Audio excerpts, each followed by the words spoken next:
Okay, so today we're at Gosport Borough Council and we're speaking to Mark Hook. So could you just give us an introduction to yourself, Mark, and sort of your background and what you do, really? Yeah, I'm Cllr Mark Hook, councillor for the Alverstoke ward and also leader of Gosport Borough Council. I've done 28 years service in two stints, first from 1983 to 91 and from 1998 to current. Oh, okay. And you live locally in Gosport? Yeah, I moved in Gosport in 1980 and fell in love with the place ever since. Oh, okay. So what made you become a councillor, may I ask? I think it's one of those things where I'm a great believer in service to the community. And when I was at school, all those many years ago, we went through power cuts, we had refuse in the streets, and I just thought there's better ways to live life than that. And so I wanted to serve the community. Oh, okay. And you, how did you start here? Delivering leaflets to somebody else, I understand? Yeah, well, when I moved in 1980, Don Lucas was out delivering leaflets in Leesland, Sherwood Road, where I live. And I said to Don, you know, I'll give you a hand. I was a great supporter of Maggie Thatcher. She'd just come to power in 1979. And I thought, actually, this is the way forward. I'll help the Conservatives.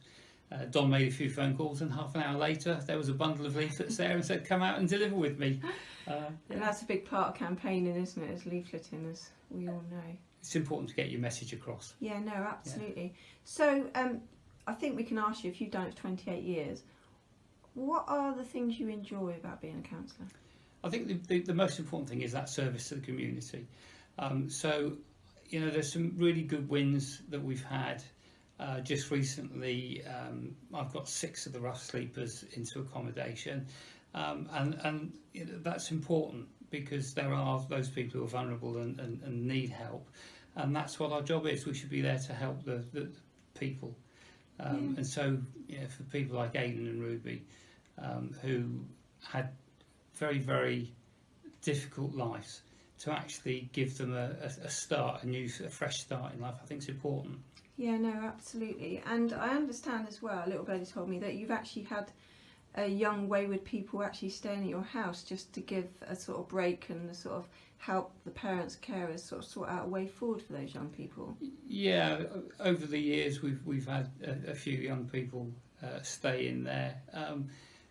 I think sometimes young people need a break from parents or guardians.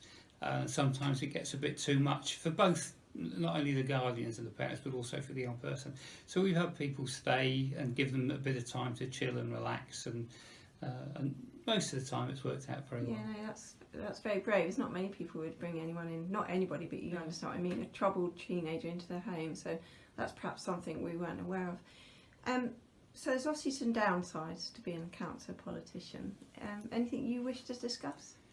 I think the worst part of being a politician is the amount of time that you have to leave your family and to put back things that you would normally want to do.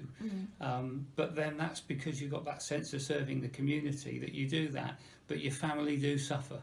Yeah, I mean, how many hours on average would you say you have to commit to the role a week? As the leader of the council, I do between 40 and 55 hours a week, depending on the amount of meetings during the course of that week. So it's virtually a full-time job, isn't it? It always has been. Yeah. It always has been, and I think as we go on, it will continue to be so. There's more. We're put upon more by governments and so on, regardless of which political parties in governance. What's the you do get quite a lot of controversy in the media. Does that affect your family? Yes, it does. I'm thick-skinned, broad-shouldered. I can take it. After 28 years, you'd expect a politician to be able to take some of the negativity, but it's not fair on the family. And an example was the introduction of car parking charges back in 2004, and my daughter was at school at the time, and the news sent out a photographer to effectively spy on me, get a photograph of me getting into my car in a car park, and there was a derogatory headline. Tasha went to school, the children all took the mickey out of her, she came home crying. And the news and other media, and indeed other political parties, should be more sensitive, I think, to the effect it has on family life. Yeah, I mean, on the car parking charges, which was perhaps seen as an unpopular thing, does all that money, and well, I don't know how much money it makes, does that money go to central government? Where's that money actually go? No, the important thing with car parking charges, this current year we will raise £850,000, and that helps subsidise the council tax bills that everyone gets. So indirectly, it keeps our council tax as an individual, it reduces that a little bit more.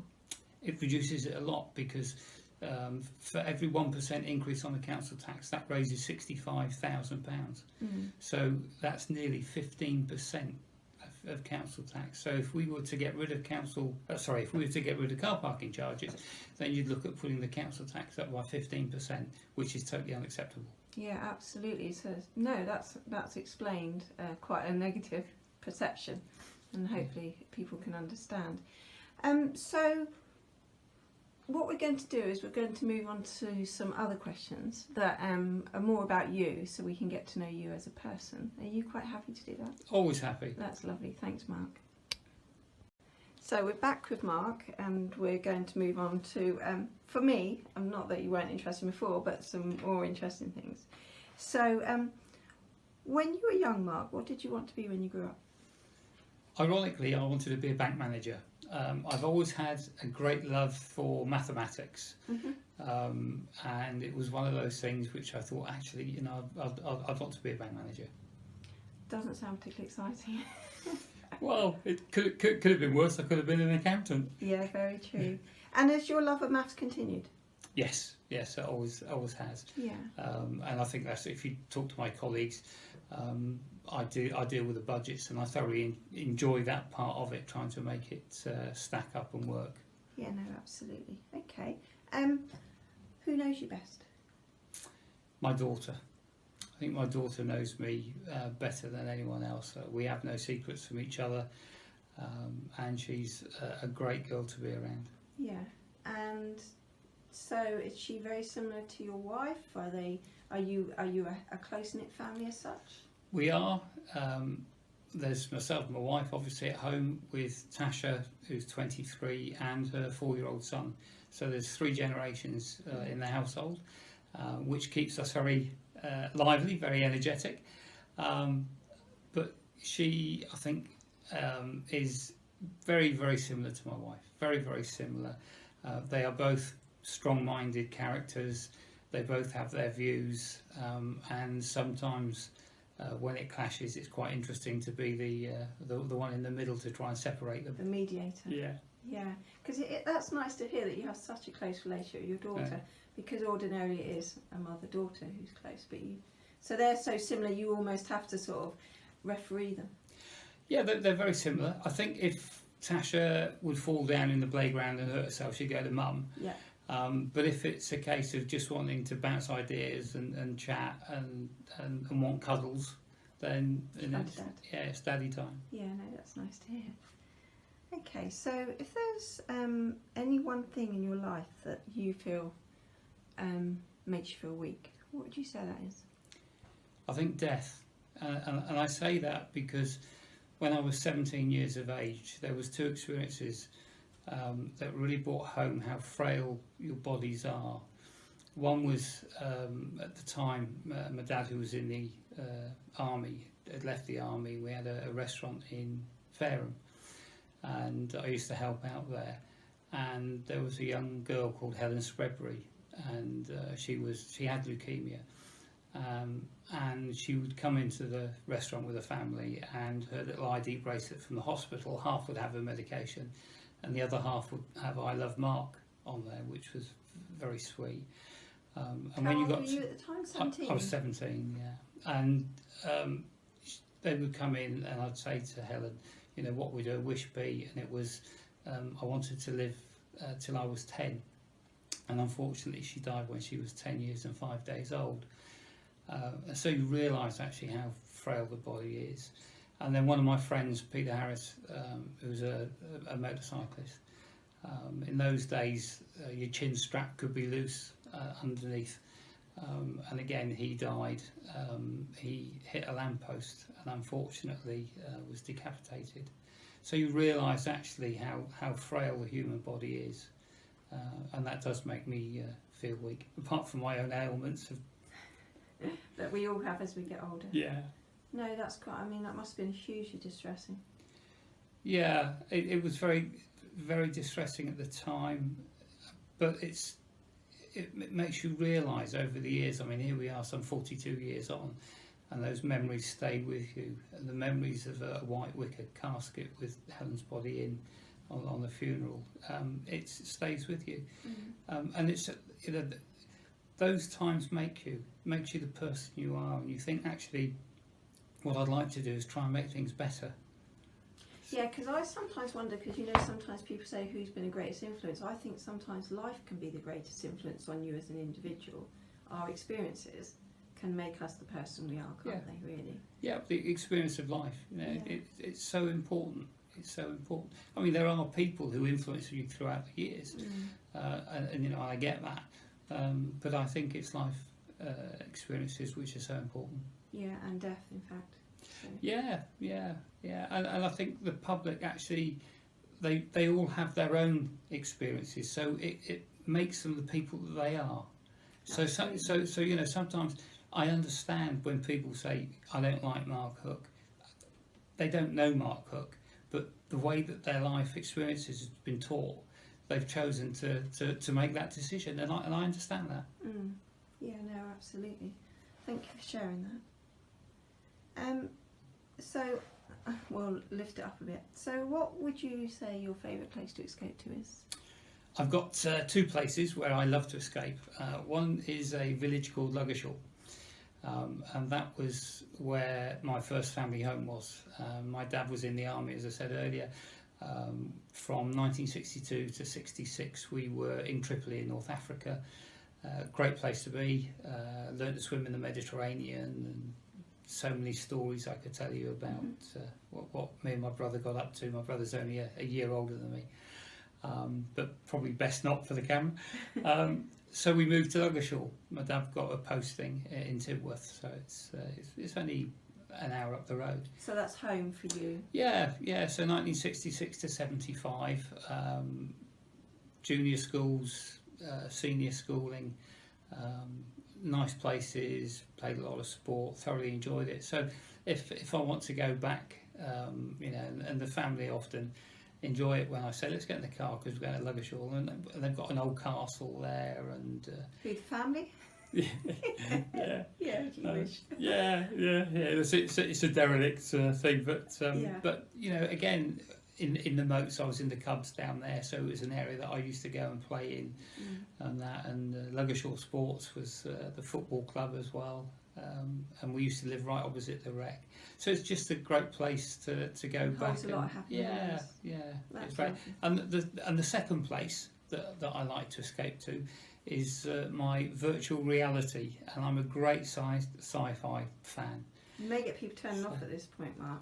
Well, I'll try and keep it brief.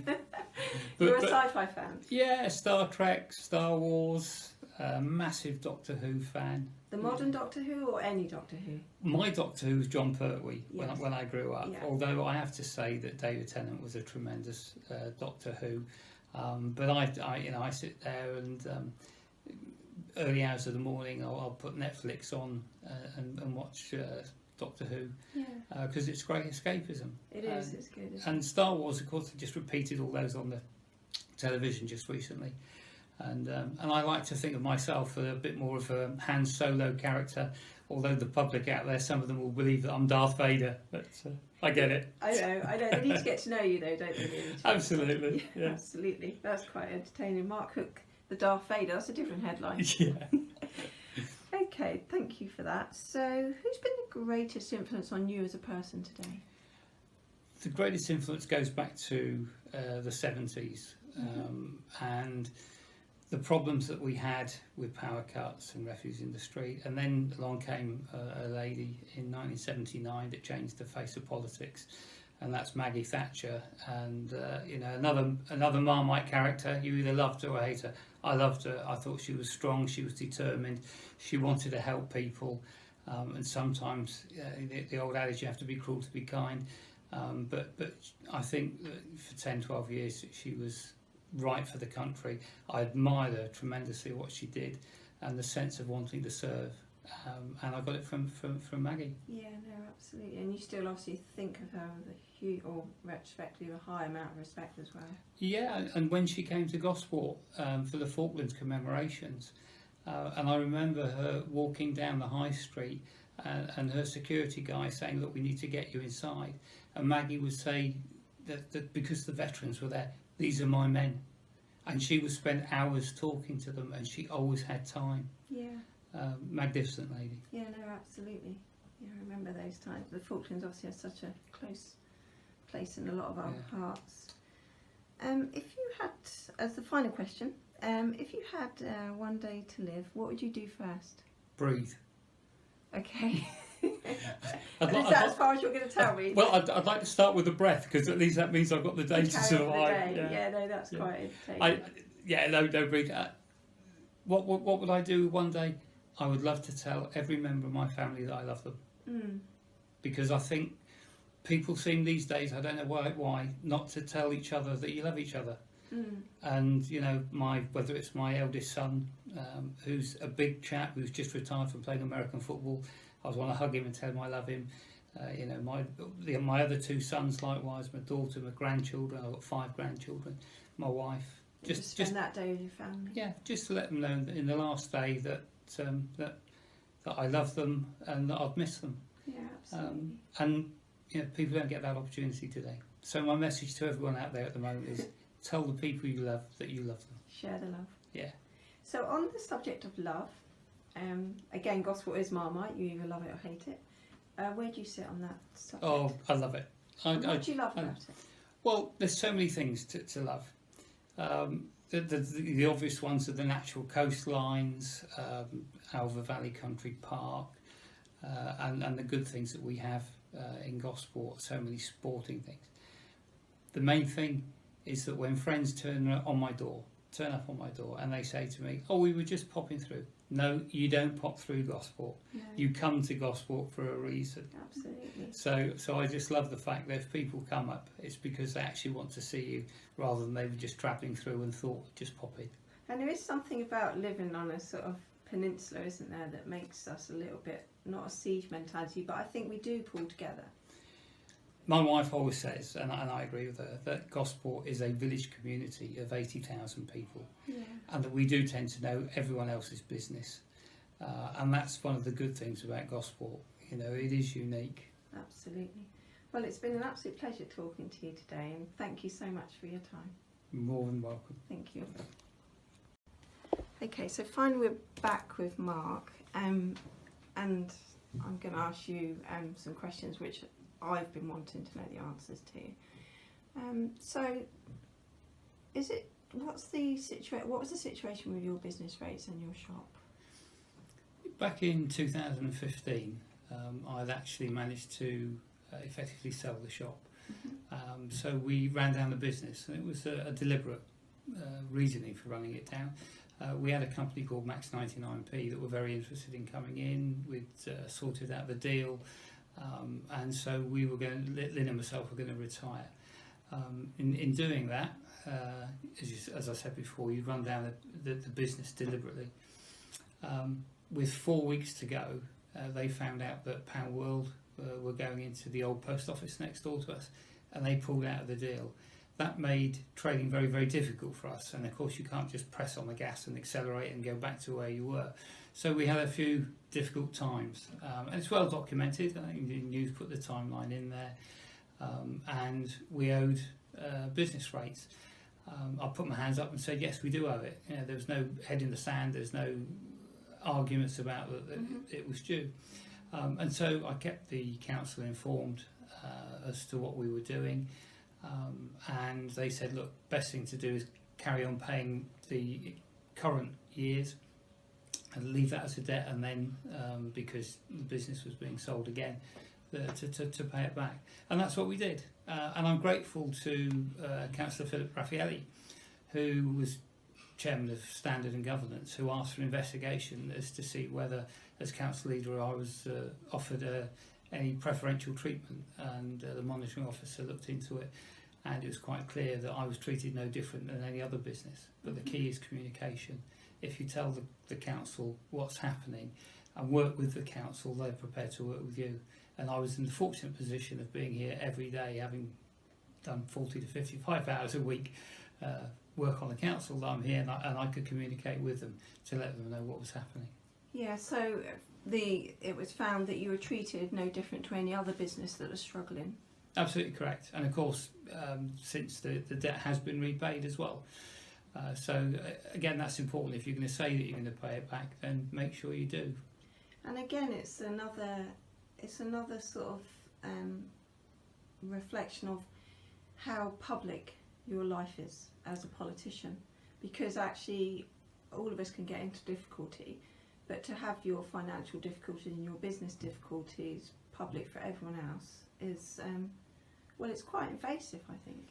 It's very intrusive into your life. I try to keep my business separate from my political life, as indeed the football club, which I thoroughly enjoyed being the chairman for 8 years of the 17 years that I was on the trustees there.